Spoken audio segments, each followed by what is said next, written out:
Ever since man started to think, he's wanted to fly. But flying was strictly for the birds. Those magnificent men in their flying machines, they go up to the up, they go down to the down, down. They enchant all the ladies and see all the scenes with their up to the up, and their down to the down, down. Up, down, flying around, looping the loop and defying the ground. Up, down, they're frightfully keen, those magnificent men in their flying machines. And welcome to the Powell River. Very definitely not international airport. Like I say, small town, small airport. And down that away are the hangars of the Westview Flying Club, where my baby, the Spirit of Mackenzie, is hopefully in the final throes of being built. Sammy's our rescue dog from Bratislava, Slovakia. One of many great memories from Slovakia. Well, not a memory, a living memory. Okay, anyway, it's now 2023. It's January. I'm gonna get these videos going again. I'm gonna get this plane finished and in the air. Right, Sammy? And you're gonna help me, my trusty co-pilot, navigator, radio operator, and cat chaser. Okay, 2023. Let's get on with the show. So I want to secure this pitot tube inside the mast by putting a couple of little set screws. One here, maybe one here. Now there's no instruction to do this in the Dynon manual. In fact, it doesn't say anything about how you secure this to this. But I found a YouTube video. Yay, YouTube, where a guy said you got to drill through the mast, and inside here there's a little extra thickness of metal, and the inside is filled with plastic of some sort. So I got to drill through the mast and then drill in tap for a small set screw in here. I've got number 632 NC screws, but they're 1/2 inch long, which is too long. That risks drilling into these tubes, which would be a disaster. So I'm going to cut these down and make them 6 NC32 by 1/4, shall we say, 1/4 inch long. And I'll put 2 of these in here. There are 4 places of extra thickness you could use, but I think 2 is more than enough just to hold this pitot tube in the mast. So let's give that a go. Okay, so I've done the VHF coax cable connection already. So this is the second one, so I should be able to do this one fairly efficiently. So this is the RG400 coax cable. This is the BNC connector. It has a little pin. It has a sleeve, and then over the top, once it's all connected, I put on a heat shrink. Okay, so I have to use a special crimper, which has got 0.213, this one here, for crimping the sleeve, and 0.068 for crimping the pin. I didn't buy the stripper because I'm tired of spending money on special tools for this plane now, and I'll do it the old-fashioned way with a X-Acto knife. But first, I mark off from the end of the coax cable 3/8 of an inch and 3/4 of an inch. And then first you cut at the 3/8 of an inch through the plastic outer cover of the coax cable and the metal sheathing. That exposes the white plastic dielectric, which you don't want to cut at this point. Down with their feet in the air. They don't think of danger, they really don't care.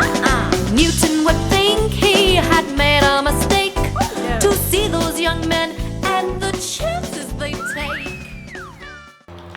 Okay, that looks pretty good. Okay, my fingers took off the mark at 3/4, so now I can go to 3/4 of an inch.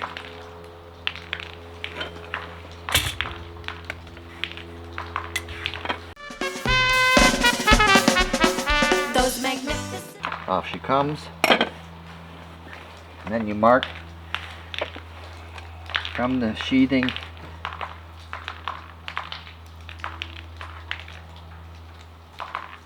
towards the end 3/30 seconds. 3/30 seconds is about an 1/8. So that's where you cut the dielectric. That's that white plastic. In the flying machines, they go up to the up. Off she comes. I'll vacuum all this up later. Trust me, trust me. Okay, then placing the pin beside the exposed connecting wire. And you got to cut this back so that it'll be able to slide over the pin. So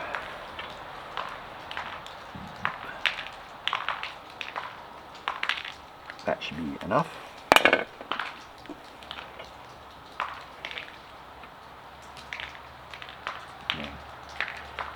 Feed the connecting wire, inner connector, conductor, whatever you want to call it.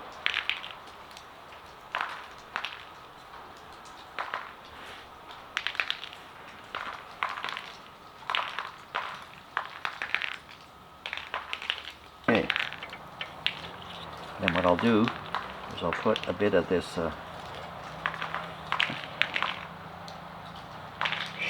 shrink tube over the coax, and then the sleeve.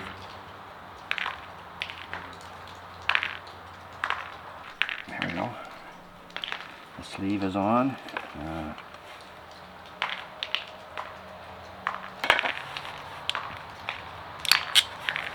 And I'm going to crimp the pin using the .068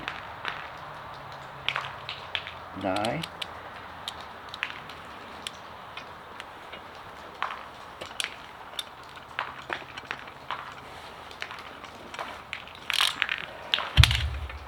Give it a tug.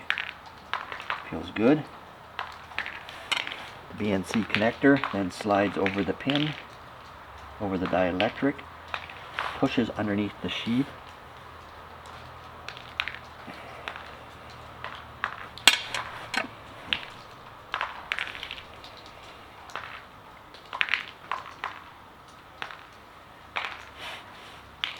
And you feel a bit of a click almost when it's in the right place.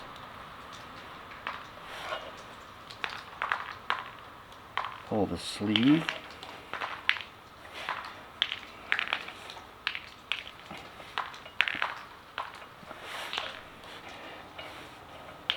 Okay, I think that's on there pretty good now. And then I take the crimpers, the .213.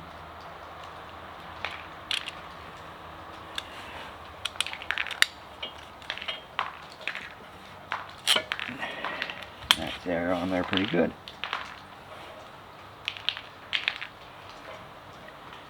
Okay. And I'll just get my continuity tester.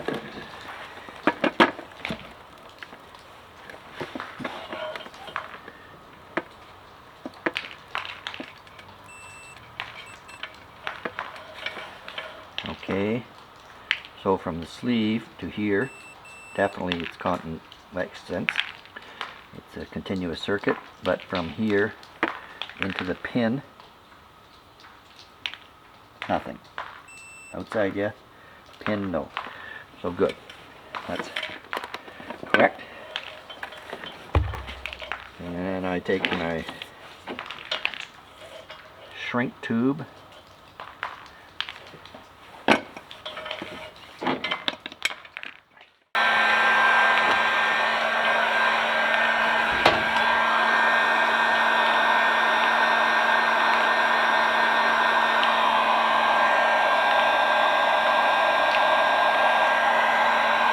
That shrinks up nicely and gives some mechanical strength to the connection.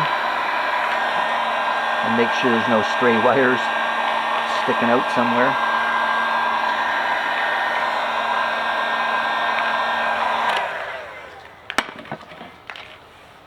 And like I say, this one's for the transponder. So that's I've got two now done into the cockpit. I just have to go back up onto the top of the pylon between the wings and put the connection on each one of these two cables that goes to their respective antennas. One more sensor installed. This is the outside air temperature, or OAT.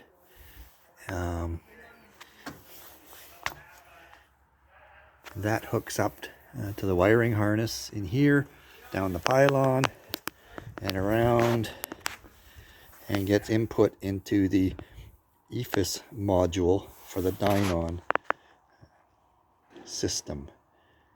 And the little OAT sensor was supplied by Dynon as part of their kit.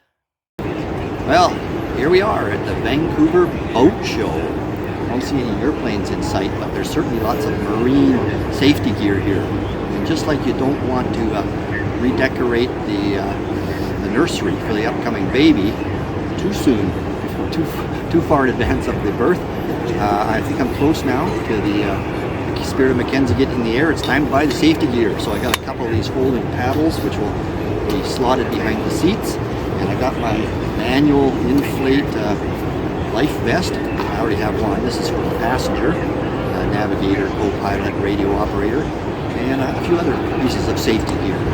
Anyway, great show here. Like I say, no planes, unfortunately, but lots of interesting marine gear.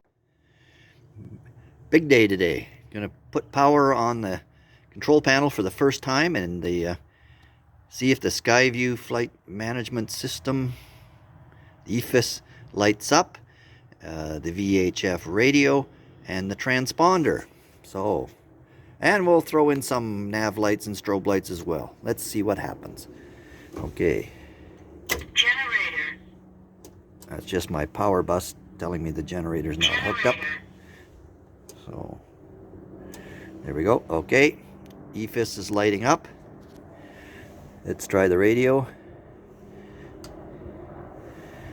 Hey, radio is lighting up. Let's try the transponder. And I got power on the transponder. And the radio. And the Dynon EFIS. Excellent. Let's throw on let's check some amps first. 3 amps. Okay. Put on the landing light. Check. Put on the nav lights.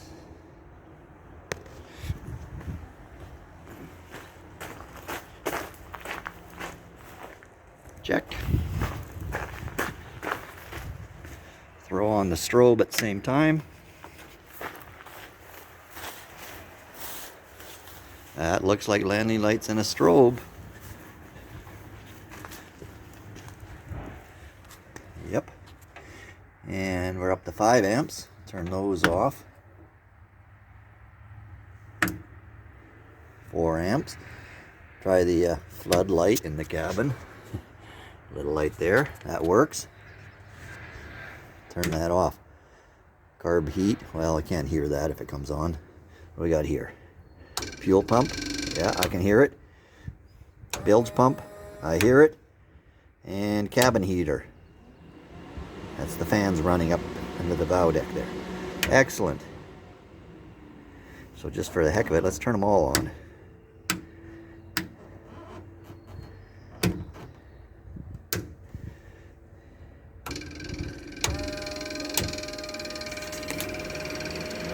Now getting 8 amps. Okay, I think we're good.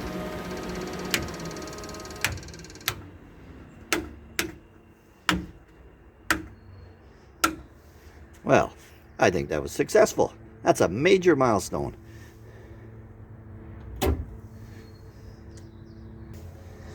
Well, hallelujah. So now it's time to start cleaning up all this wiring under the bow deck. Make it all nice and tidy and secure. Bundle it up, clip it down, and then I'll be able to secure the bow deck. And once I've got the bow deck secured, then I can put the Lexan sliding windows and windshield into place. Okay, let's get this going. Those magnificent men in their flying machines, they go up to the up, they go down to the down. They enchant all the ladies and see all the scenes with their up to the up, and they're down to the down. Up and down, flying around, looping the loop and defying the ground. Up and down, they're frightfully keen. Excellent.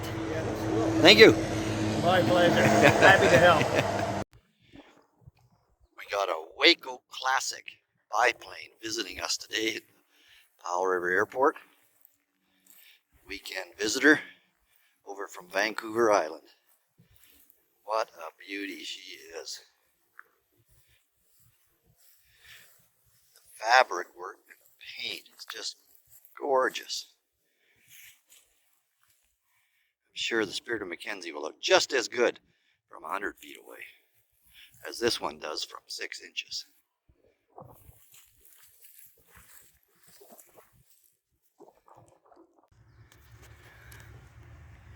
My emergency locator transponder is going to be mounted on this boom here. There's an aluminum boom underneath there which gives it a solid mounting. Here's the D-sub connector. Then there's a little buzzer to make a loud noise. So it's obvious from outside the plane that the thing is going off. That mounts there. And then the shielded cable runs through there, up to the front. And then it'll come out with this Molex connector here. And then when the bow deck is in place, this Molex connector will fasten into the back of the switch. You have to have a switch installed so that you can somebody manually turn the ELT on. And also there's a standby button, and that switch will go right here.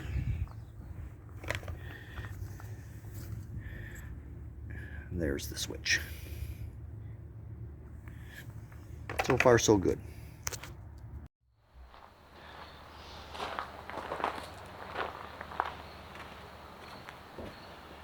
So moving right along here.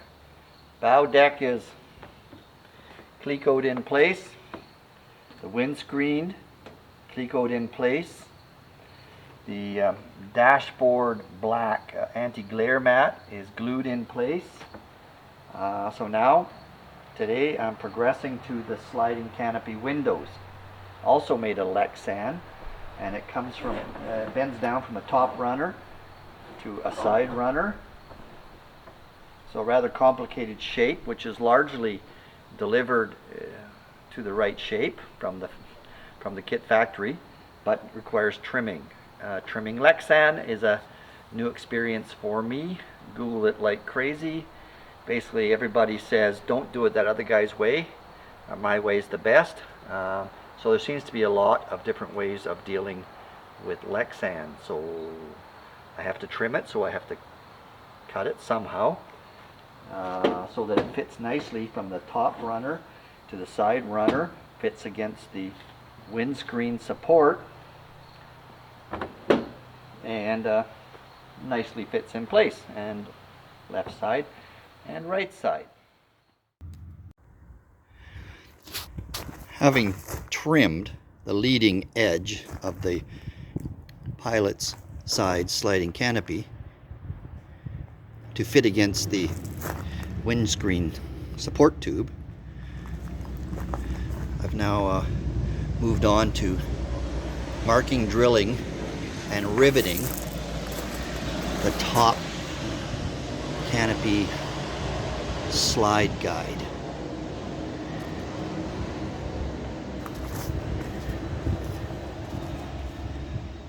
So you don't drill right through the plastic guide there. You just go down a set distance, and I achieve that by putting some masking tape on my drill bit so I don't punch right through. Moving along quite nicely now. So now along the back edge of the sliding canopy, I've placed the brace, which has a rubber seal on it, under the trailing edge of the canopy. So this will provide the seal against the turtle deck. That just has to be riveted in place. And then on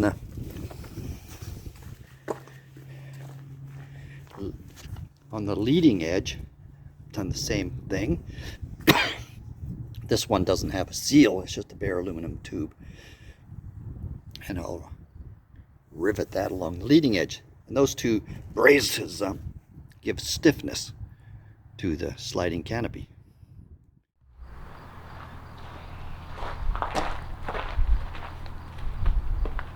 Getting awfully close to the end now. Most recently what I've been working on is putting on the Lexan windscreen.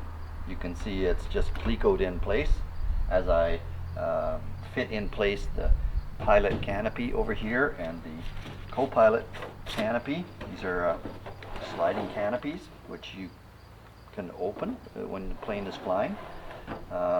Very nice feature. And lots of fiddling and fit up going here. And the main problem I'm having is at the back end where the Lexan has to fit over the fiberglass turtle deck. And on the pilot side, which I started first, I've got a bit of an interference there. And I'm having the same thing happen when I put the co-pilot side on. There's actually an aluminum tube, which is rubber covered, that goes underneath the back edge of the sliding Lexan canopy to stiffen it, and then the rubber provides a seal against the turtle deck. And I'm finding I just don't have the necessary room. So I've struggled with this a lot. I don't really know what to do to follow the original plan. So this is an experimental plane, right? So I can adjust as I see fit. So I think what I'm going to end up doing is fixing the sliding canopy in place on its runner. So I'll rivet it in here on the bottom, rivet it in here on the top. I'll put in the front piece of aluminum stiffening tube, which goes in here. That's no problem. And then on the back end, I think I'll leave out the stiffening tube for now.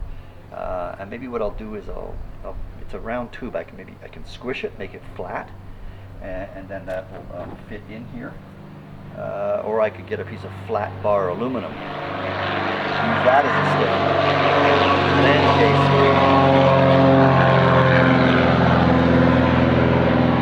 neighbors in this neighborhood. Okay, let's get on with it. Let's get this done.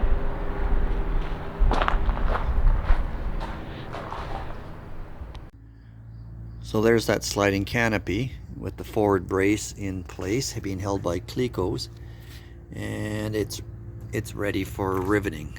For this I use 1/8 inch steel rivets according to the manual. Okay, I think that's coming along pretty good. So now I'm installing the cabin window, these are called. These are fixed windows, one on each side. I've already done the one on the pilot side, the port side. This is the co-pilot side, starboard side.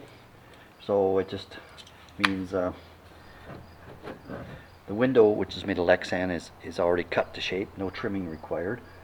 So it's just a matter of getting it in place there and marking the drill hole locations for the 1/8 inch aluminum rivets, and then working your way around, clecoing as you go.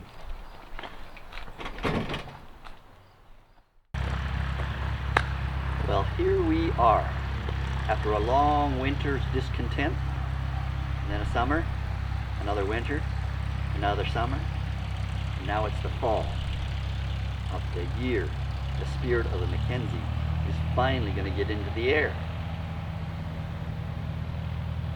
Okay, solved whatever engine problems I had. Some of them I mentioned, or you would have seen in the videos from some time ago. Some you'll never hear about, they're too embarrassing.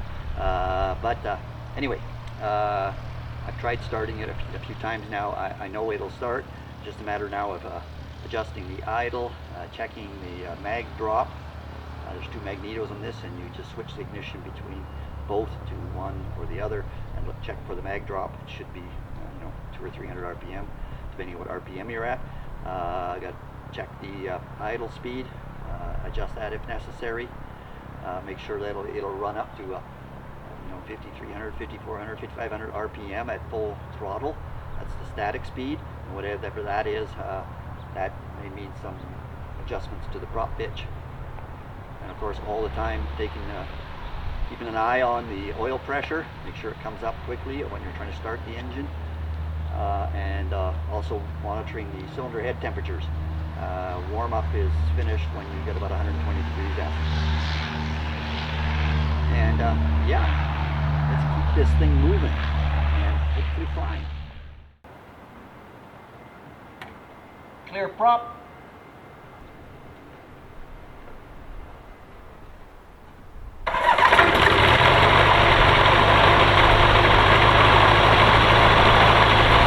Flying machines, they go up to the up, they go down to the down, down.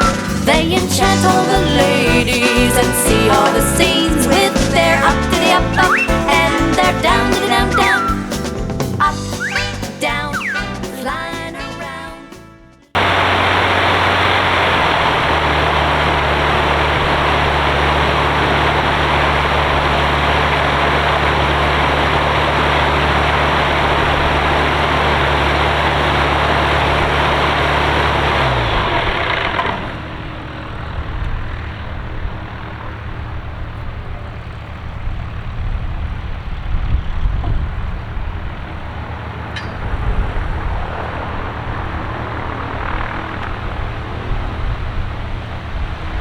Well, okay, it sure started easy. It's still idling too fast. It's about 2,100 RPM, should be 1,800. And when I get over 5,000 RPM, the tachometer is bouncing around like crazy. And so I don't want to go any faster.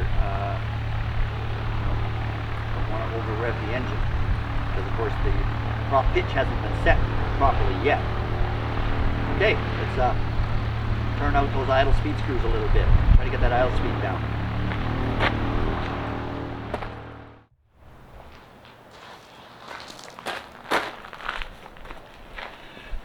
So I know the engine runs now, and it runs well. So what I've done is I've jacked the plane up, got the wheels off the ground, back and front, and now it's time just to check out the landing gear system again. So let's hope it works.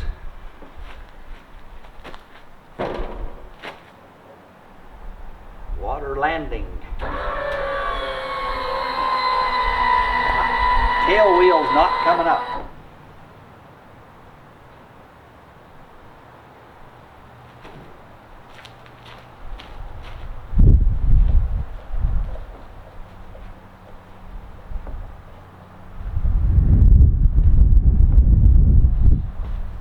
The tail wheel to come up,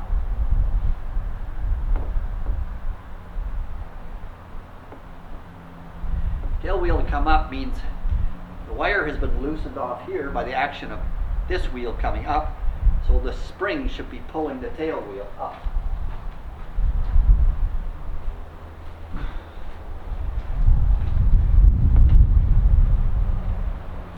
Now, it wants to come up, but it didn't come up on its own. Let's try putting the landing gear down for a landing.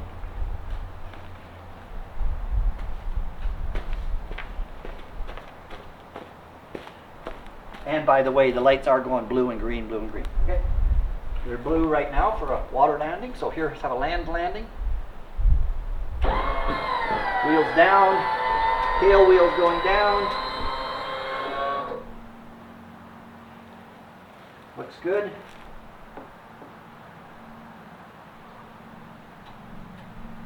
one green light's not this side green light's not coming on to indicate this one's down. I know it's down.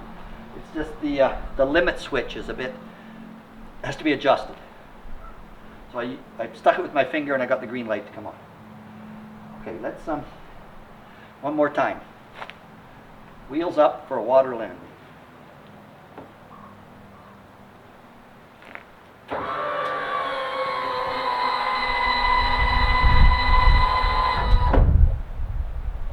Two blue lights. Hey, good. I missed it. The tail wheel came up. Well, it's got to come up 100% of the time. But there must be just some fiddling to do, maybe just some adjusting, I hope, of the cables. Interesting, that took about 12 amps, I believe. I was reading it off the dynon display. That's quite a bit. I'll have to check with some other people to see if that's normal. Anyway, looking good. Okay, let's put them down again. Wheels down for a landing. All three wheels down. And a little tick of the limit switch, and I get two green lights.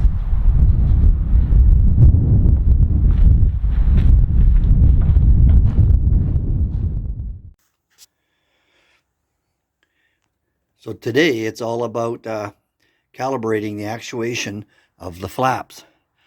There's 3 positions that the electric flap actuator will situate the flaps at, depending on the buttons on the little flap controller here.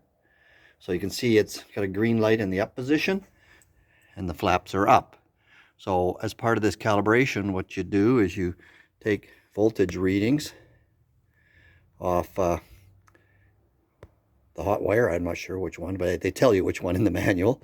You take voltage readings in the top position and in the bottom position and the middle position, get them right, and then you move the flap when the positioner is in what they call the manual mode, and put it mid-range, and then what you do is you measure the angle on the flap. Now for the first position, it's supposed to be about, I think, 13 degrees, something like that, down from its up position. And then once you get that set, you can push a couple of buttons there and lock that position in. And then you go to the next position, 2 and 3. And yeah, seems to work. Let's see, let's try make it go up. Up she goes, all the way down. Push number 3. All the way down. Let's bring her up to 2. 2 it is, and 1. And then up. Flaps retracted. That's pretty good. Very happy about that. So what I use to measure the angle of the flap is this revolving protractor that came with the prop, because I first used it to set the pitch on the angle of the blades of the prop. But now, by situating it on the flap top edge, this is the position I want it in when it's fully retracted. Determine the angle to get the level in the spirit level, and then change that by 13 degrees or 15 degrees or whatever to get the right angle for the first position, and then maneuver the flap down using the down button. The flap comes down, measure the angle again, and lock it in there. And subsequently for the other flap angles. Simple, right? Well, I got it done.